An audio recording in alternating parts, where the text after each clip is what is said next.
সামগ্রিকভাবে এই হকার উচ্ছেদের জায়গা দেখি, তাহলে তো একজন মানুষ হিসেবে মানবিকতার জায়গা থেকে এই ধরনের ঘটনাকে কখনোই সমর্থন করা যায় না। একজন মানুষ তার রুটি রুজি রোজগারের জায়গা থেকে, কর্মসংস্থানের জায়গা থেকে, তার পরিবার, তার সামগ্রিক যে শিক্ষা, মানে তার ছেলে মেয়েদের শিক্ষার সামগ্রিক জায়গাটাকে নিয়ে এই তার অর্থনৈতিক উৎস। তাহলে স্বাভাবিকভাবেই তার অর্থনৈতিক উৎসের যদি জায়গাতে ছেদ পড়ে, পেটে লাথি পড়ে, তাহলে সেটাকে কখনোই একজন শুভবুদ্ধি সম্পন্ন মানুষ সমর্থন করতে পারে না। তাহলে এই সমর্থন আমিও করতে পারি না। তাহলে সাম্প্রতিক আমরা যে কথাগুলো দেখতে পাচ্ছি সেটা এটাই যে পথ চলতে সুবিধা হবে, প্রচন্ড ভিড় হয়, একটু সৌন্দর্যায়ন প্রয়োজন, এবং বিদেশি বাংলাদেশি চলে এসছে, রোহিঙ্গা চলে এসেছে, সেই জায়গা থেকে এই ধরনের উচ্ছেদ প্রয়োজন। তাহলে এই যে চটজলদি যে কথাগুলো বলছে, এবং একজন দেখলাম বিজেপির মুখপাত্র বলছেন যে যদি এই ভিড়ে পা পিছলে কেউ অ্যাক্সিডেন্ট হয়, তাহলে তার দায় কি যারা আজ আন্দোলন করছে তারা নেবে? তাহলে প্রশ্নটা হচ্ছে, এই সামগ্রিক যত যা অভিযোগ আসছে, এই অভিযোগগুলোকে যদি দেখেন, তাহলে এর জন্য সংস্কার করলেই হয়, এর জন্য উচ্ছেদ করার প্রয়োজন পড়ে না। যদি রোহিঙ্গা বাংলাদেশি আছে, তাহলে তাদেরকে সরিয়ে দিলেই হয়। যে হকার ভাই ফুটপাতের থেকে একটু রাস্তার দিকে বেশি জায়গা দখল করে আছে, তাহলে সেই জায়গাকে কিছুটা সরিয়ে দিলেই হয়। এর জন্য তো সামগ্রিক উচ্ছেদ করার প্রয়োজন পড়ে না। যদি আপনি বলছেন যে ভিড় হচ্ছে প্রচন্ড, পথ চলতি মানুষ, তাহলে রাস্তাকে একটু ফাঁকা করলেই হয়। এর জন্য আপনাদেরকে স্মরণের করাতে চাই, সেটা হচ্ছে টাউন ভেন্ডিং কমিটি বলে রাষ্ট্রের কমিটি আছে, সরকারের কমিটি আছে, যারা এই কমিটিগুলো এই হকারদের সমস্ত জায়গাগুলোকে রেগুলেট করার কথা, বসা থেকে শুরু করে, গ্যাপ থেকে শুরু করে সামগ্রিক জায়গাটা দেখার কথা। তাহলে এইগুলোকে স্ট্রেনদেন করা হচ্ছে না কেন? তাহলে এইগুলোকে স্ট্রেনদেন করলে এই সহজ সমস্যার সমাধান হয়। কিন্তু আমি মনে করি এই সমস্যার সমাধান অনেক গভীর। মূলত দুটো জায়গা থেকে আমার এটা মনে হয়।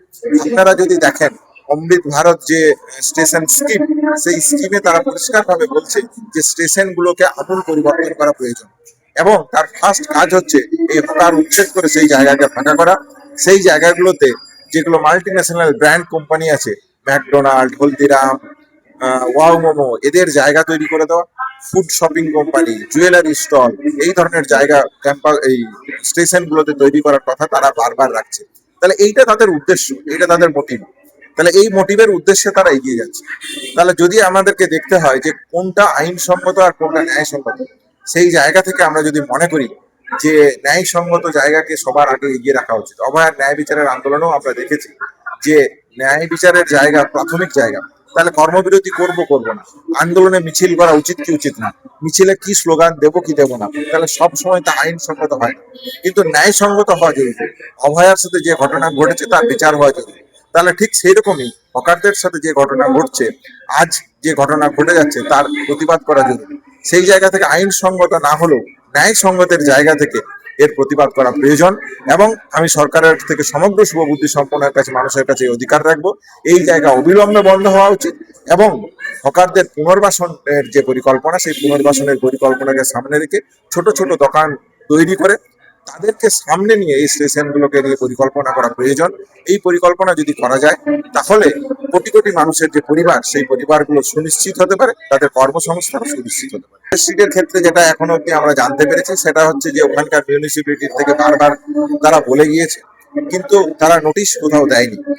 আহ, এবং এই যে একটু আগে আপনারা যেটা বলছিলেন যে একটা ভয়ের পরিবেশ ক্রিয়েট করা, তাহলে সামগ্রিক পরিবেশকে কেন্দ্র করেও একটা ভয়ের পরিবেশ তৈরি করার তারা চেষ্টা করেছে। এই জায়গা অব্দি আমরা দেখতে পেরেছি। তাহলে আমরা ওখানে নাগরিক কমিটি, ছাত্রছাত্রীরা মিলে প্রতিবাদ মিছিল সম্মিলিত করি, এবং তারপর আমরা দেখলাম সেখানকার যিনি পৌরসভার আর চেয়ারম্যান, তিনি সুনির্দিষ্টভাবে জানান এই ধরনের পরিকল্পনা তাদের কলেজ স্ট্রিট জুড়ে নেই। তাহলে স্বাভাবিকভাবে কলেজ স্ট্রিটের এই প্রতিবাদের জায়গা থেকে তারা যদি পিছিয়ে আসে, তাদের যদি শুভবুদ্ধির উদয় হয়, তাহলে তাকে আমরা স্বাগত জানাই। এবং এই জায়গা থেকেই বলা যে সামগ্রিকভাবে শুধুমাত্র যে কলেজ স্ট্রিট কেন, রেলের চারপাশে এবং রেল বাদ দিয়েও বাকি সমস্ত জায়গাতে, তাহলে হকার ভাইদের সাথে আলোচনায় বসা, ট্রেড ইউনিয়নের সাথে আলোচনায় বসা, শ্রমিক সংগঠনগুলোর সাথে আলোচনায় বসে সুনির্দিষ্ট পরিকল্পনা করে তাদের পুনর্বাসন দেওয়া, এবং তার পরিকল্পিত কর্মসংস্থান, মানে পরিকল্পিত যে অল্টারনেটিভ কর্মসংস্থান করা উচিত বলে আমরা মনে করি। দেখুন, আমরা অতীতের সরকারের সময় লাঠিচার্জ দেখেছি। তাহলে অতীতের সরকারের সময় অভয়ার ন্যায় বিচারকে কেন্দ্র করে পুলিশ প্রশাসনের যে গাফিলতির চিত্র, সেটা আমরা দেখেছি। আমরা তারপরেও যেটা দেখেছি সেটা হচ্ছে যে শিক্ষক আন্দোলনকে কেন্দ্র করে পুলিশের লাঠিচার্জের ভূমিকা অগণিত জায়গায় আগের সরকারও আমরা দেখেছি। তাহলে পুলিশের এই ভূমিকা শাসক দলের কাছ থেকে, সেই শাসক বর্তমান হোক বা অতীত হোক, পরিবর্তিত কিছু হয় না। তাহলে হকারদের বিরুদ্ধে যে কোনো মানুষ, জাতি ধর্ম বর্ণ নির্বিশেষে, বামপন্থী গণতান্ত্রিক মানুষ, যে কোনো মানুষ যদি তারা মনে করেন যে এই কাজ অন্যায় হচ্ছে, সেই অন্যায়ের প্রতিবাদ করা উচিত। শাসক শাসকের কাজ করবে, নাগরিক সাধারণ শুভবুদ্ধি সম্পন্ন মানুষকে তাদের কাজ করে যেতে হবে।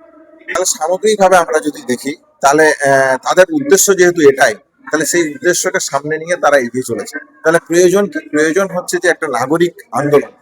যেমন আমরা যদি অভয়ের ন্যায় বিচারের ক্ষেত্রেও দেখি, তাহলে একটা হসপিটালে যখন এই ঘটনা ঘটে, সেই ঘটনাকে কেন্দ্র করে চিকিৎসক সমাজ যেমন এই আন্দোলনে আসে, তার সাথে সাথে পুরো নাগরিক সমাজ এই আন্দোলনে এসেছিল।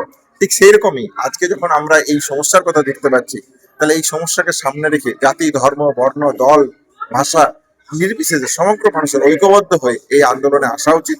এবং এই আন্দোলনের সরকারের যা কর্মসূচি, সরকারের যা পরিকল্পনা, সেই পরিকল্পনাকে ভেঙে পশ্চিমবাংলায় নতুন যে সমাজ গড়ার পরিকল্পনা, সেই দিকে আমাদের অগ্রসর হওয়া উচিত বলে আমার মনে হয়।